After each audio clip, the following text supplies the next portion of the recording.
दोस्तों नमस्कार, जोहार। चलिए जानते हैं झारखंड सूबा की ताज़ा खबरों को, लेकिन उससे पहले अगर आपने अभी तक इस चैनल को सब्सक्राइब नहीं किया तो सब्सक्राइब कर ले, जिससे कि आपको झारखंड सूबा की ताज़ा खबर रोजाना मिलती रहे। सबसे पहले खबर, बाबा बैद्यनाथ के तिलकोत्सव पर उमड़ा जन सैलाब। बसंत पंचमी पर मिथिला वासियों ने की पूजा अर्चना। देवघर के विश्व प्रसिद्ध बाबा बैद्यनाथ मंदिर में बसंत पंचमी का पर्व विशेष महत्व रखता है, जहां देश भर में इस दिन मां सरस्वती की पूजा की गई। वहीं देवघर में यह दिन बाबा बैद्यनाथ के तिलकोत्सव के रूप में मनाया गया। इस अवसर पर बाबा के ससुराल यानी मिथिलांचल से बड़ी संख्या में श्रद्धालु विशेष कांवर लेकर पहुंचे। मंदिर में दर्शन करने के लिए लगभग 4 किलोमीटर लंबी लाइन लग गई, जिसमें 1 लाख से अधिक भक्तों ने बाबा को जलार्पण किया। अगली खबर, राज्य के धनबाद जिले में ऋषि भिट्ठा का चेक डैम बना 40 हाथियों का शरण स्थली। धनबाद टुंडी की पहाड़ियों के बीच ऋषि भिट्ठा में बना चेक डैम और इसके आसपास का इलाका इन दिनों करीब 40 हाथियों के लिए शरण स्थली बना हुआ है। और ये हाथी 1 महीने पहले गिरिडीह के पारसनाथ की पहाड़ियों से होते हुए 2 दलों में आए थे और फिर यहाँ मिल गए। इधर वन विभाग की टीम ने लोगों को घरों में शराब या महुआ नहीं रखने की सलाह दी और इनके गंध से आकर्षित होकर हाथी गाँव में पहुंच जाते हैं। अगली खबर, राज्य के धनबाद जिले में शादी में हर्ष फायरिंग। दुल्हन का चचेरा भाई हुआ जख्मी। बता दें कि धनबाद के गोविंदपुर स्थित अग्रसेन भवन में एक विवाह समारोह के दौरान बीती रात हर्ष फायरिंग की घटना सामने आई। इस घटना में दुल्हन के चचेरे भाई के पैर में गोली लग गई, इससे वो गंभीर रूप से जख्मी हो गया। बारात बाघमारा से आई थी और फिलहाल युवक को दुर्गापुर रेफर किया गया है। अगली खबर, रामचंद्र चंद्रवंशी विश्वविद्यालय रामगढ़ के वीसी नए ग्रेडिंग गड़बड़ी में शामिल है। बता दें कि रामचंद्र चंद्रवंशी विश्वविद्यालय आरसीयू में नए ग्रेडिंग घोटाले की जांच के लिए सीबीआई ने बड़ी कार्रवाई की है। सीबीआई की 7 सदस्यीय टीम ने विश्वविद्यालय के प्रशासनिक भवन में 3 घंटे तक छापेमारी की। साहा पहले नैक के चेयरमैन थे और 14 दिसंबर 2023 को आरसीयू के बीसी के रूप में उन्होंने कार्यभार संभाला था।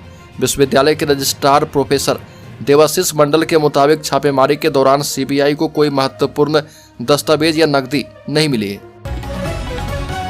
अगली खबर, रामगढ़ में 651 महिलाओं ने निकाली भव्य कलश यात्रा। बता दें कि रामगढ़ के श्री श्याम बाबा मंदिर की प्राण प्रतिष्ठा के लिए दामोदर घाट से भव्य कलश यात्रा निकाली गई। इस यात्रा में 651 महिलाएं शामिल हुई। वैदिक मंत्रोच्चारण के साथ पुजारियों ने यजमान और श्रद्धालुओं से कलश पूजन करवाया। गाजे बाजे के साथ निकली यात्रा थाना चौक, झंडा चौक और चट्टी बाजार होते हुए नेहरू रोड तक पहुंची। श्री श्याम ध्वजा के साथ कलश यात्रा की अगवानी की गई। अगली खबर, आईपीएस अनुराग गुप्ता होंगे राज्य के अस्थायी डीजीपी। नियमित नियुक्ति को सरकार की मिली मंजूरी। 1990 बैच के आईपीएस अधिकारी अनुराग गुप्ता राज्य के अस्थायी डीजीपी होंगे। झारखंड सरकार ने उनकी अस्थायी नियुक्ति को मंजूरी दी है। उनकी अस्थायी नियुक्ति को लेकर अधिसूचना भी जारी की गई। बतौर अस्थायी डीजीपी उनका कार्यकाल 2 साल का होगा। उनका कार्यकाल 26 जुलाई 2026 तक होगा। आईपीएस अनुराग गुप्ता भी झारखंड के प्रभारी डीजीपी हैं। उनके पास सीआईडी डीजी का भी पद है। वह एसीबी के डीजी पद के अतिरिक्त प्रभार में भी हैं। अगली खबर, चतरा में नक्सलियों ने जिसे मारा वह एनआईए का गवाह था। पुलिस मुखबिरी का आरोप लगाकर चतरा में नक्सलियों ने जिस विष्णु साव की हत्या की है वह आम्रपाली कोल परियोजना से जुड़े टेरर फंडिंग मामले का सरकारी गवाह भी था। जानकारी के मुताबिक हत्या के पीछे पुलिस मुखबिरी केवल एक बहाना मात्र था। सूत्रों के मुताबिक टीएसपीसी के नक्सली उसे लंबे समय से टारगेट किए हुए थे। मृतक विष्णु साव के बचपन के साथी और साथ काम करने वाले महावीर गुप्ता ने बताया कि वो लंबे समय से टीएसपीसी नक्सली के रडार पर था। पूर्व में भी उससे सड़क निर्माण के एवज में नक्सली मोहन गंजू के द्वारा लेवी की मांग की गई थी। अगली खबर की बात करें तो गैंगस्टर अमन साहू का साथी राहुल सिंह गिरोह का पर्दाफाश। लातेहार में 5 अपराधी हथियार के साथ धराए। लातेहार पुलिस ने बड़ी कार्रवाई करते हुए कुख्यात गैंगस्टर अमन साहू के सहयोगी राहुल सिंह गिरोह के 5 अपराधियों को गिरफ्तार किया है। पुलिस को सूचना मिली थी कि ये अपराधी बालूमाथ थाना क्षेत्र के जोगियाडी मैदान में किसी बड़ी वारदात की योजना बना रहे। इस सूचना पर त्वरित कार्रवाई करते हुए पुलिस ने सभी को धर दबोचा। गिरफ्तार अपराधियों की पहचान चंदवा थाना क्षेत्र के चेतर निवासी वीरेंद्र गंजू, मुन्ना गंजू, उमेश गंजू, हेरंज थाना क्षेत्र के कसमार निवासी दिलीप उरांव के रूप में की गई है। अगली खबर, राष्ट्रीय खदान मजदूर फेडरेशन की स्टीयरिंग कमेटी की बैठक में कोल इंडिया प्रबंधन से आउटसोर्स मजदूरों को काम से नहीं हटाने की मांग की गई और इसमें तय किया गया है कि प्रबंधन से कहा जाएगा कि आउटसोर्स कंपनी बदलने पर मजदूरों को नहीं बदला जाए। मजदूरों को बदले जाने से उनको उचित लाभ नहीं मिल पा रहा। अभी कोयला कंपनियों में आउटसोर्स मजदूरों की संख्या तेजी से बढ़ रही है। आउटसोर्स मजदूरों का भी बायोमेट्रिक अटेंडेंस करवाने की मांग की गई। अगली खबर, झारखंड का बढ़ा पारा, बीते साल से 4 डिग्री अधिक रहा तापमान। झारखंड में पिछले 24 घंटे के दौरान मौसम सामान्य रहा। पूरे प्रदेश में चतरा जिले का न्यूनतम तापमान सबसे कम रिकॉर्ड किया गया और यहाँ न्यूनतम पारा 12.5 डिग्री दर्ज किया गया है। इसके अलावा यहाँ का सबसे अधिकतम तापमान 26 डिग्री दर्ज किया गया है।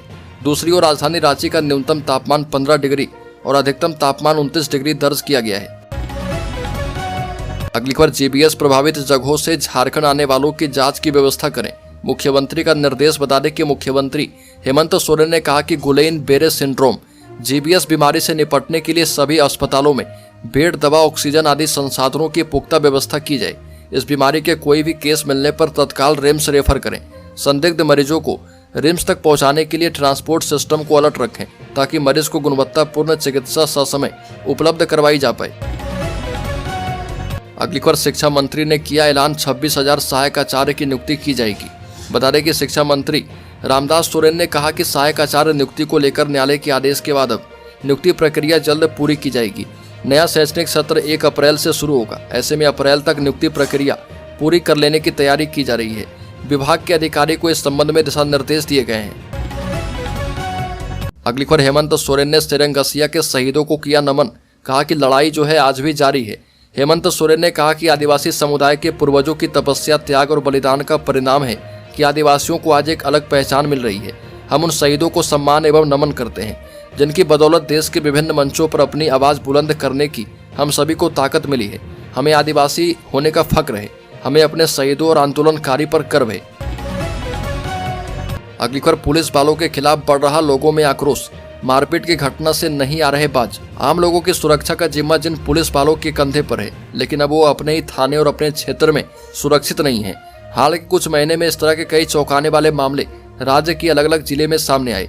कहीं बालू माफियाओं के द्वारा छापेमारी करने गई पुलिस के टीम पर हमला किया गया, तो कहीं थाने में आम लोगों के द्वारा पुलिस वालों की पिटाई कर दी गई। 2 फरवरी 2025 को रांची के चुटिया थाना प्रभारी के चैम्बर में घुसकर कृष्ण कुमार गुप्ता ने काफी हंगामा किया और पुलिस वालों के साथ अभद्र भाषा का प्रयोग किया।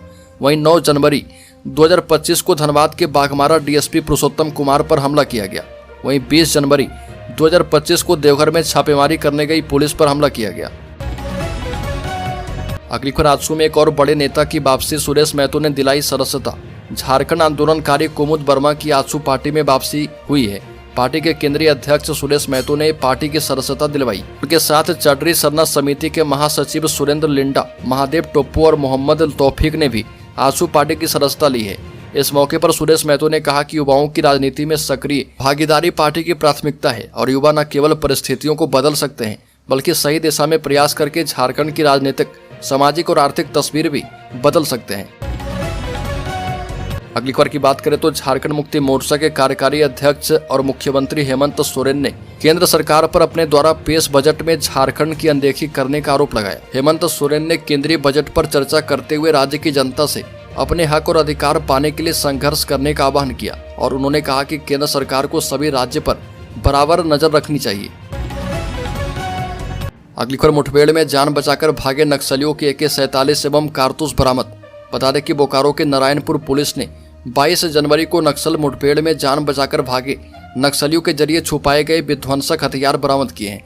एसपी मनोज स्वर्गियारी ने प्रेस कॉन्फ्रेंस में बेरमो एसडीपीओ BN सिंह के साथ सफलता की जानकारी दी। 2 नक्सली को पुलिस की गोली से ढेर होता देखकर दस्ता के कई सदस्य विध्वंसक हथियार छिपा करके फरार हो गए थे। बेरमो एसडीपीओ की अगुवाई में पेक नारायणपुर थाना क्षेत्र के ठेगा गांठा जंगल में सर्च ऑपरेशन किया गया था।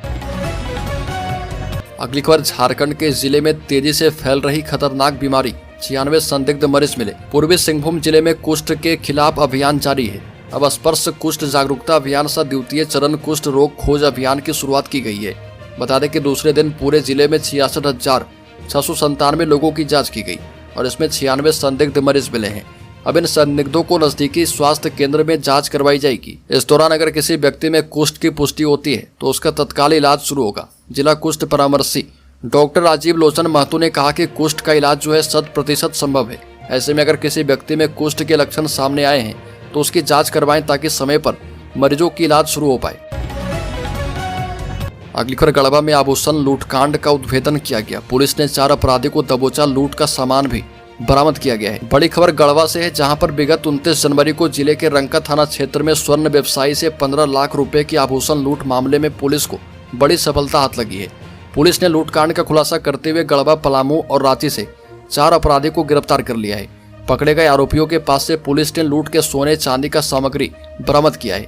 मामले में पुलिस अधीक्षक दीपक पांडे ने बताया कि रंका निवासी अभिषेक चौधरी एवं स्वर्ण व्यवसायी के पुत्र दोनों आपस में दोस्त थे और लूट के एक दिन पहले लुटेरे ने अपने दोस्त के घर रुककर सारी जानकारी ली थी। अगली खबर यात्रियों के लिए खुशखबरी। टाटानगर से दौड़ेगी वंदे भारत एक्सप्रेस। केंद्रीय रेल बजट ने झारखंड के लिए विकास के नए द्वार खोल दिए हैं। केंद्रीय रेल बजट में टाटानगर से वाराणसी और बिलासपुर के बीच वंदे भारत एक्सप्रेस के संचालन की घोषणा की गई है। इस बजट में राज्य के लिए 5,000 करोड़ रुपए का आवंटन, चक्रधरपुर मंडल में चतुर्थ रेल लाइन की मंजूरी, कवच सुरक्षा प्रणाली की स्थापना, नई रेल परियोजनाओं का शिलान्यास, ये सभी प्रावधान राज्य में रेलवे के कायाकल्प का संकेत देते हैं। अगली खबर झारखंड के शेयर होल्डर्स इन्वेस्टर्स के लिए बड़ी खबर। सेंसेक्स 319 अंक गिरकर 77,186 पर बंद। हफ्ते के पहले कारोबारी दिन 3 फरवरी को सेंसेक्स 319 अंक की गिरावट के साथ 77,186 के स्तर पर बंद हुआ है।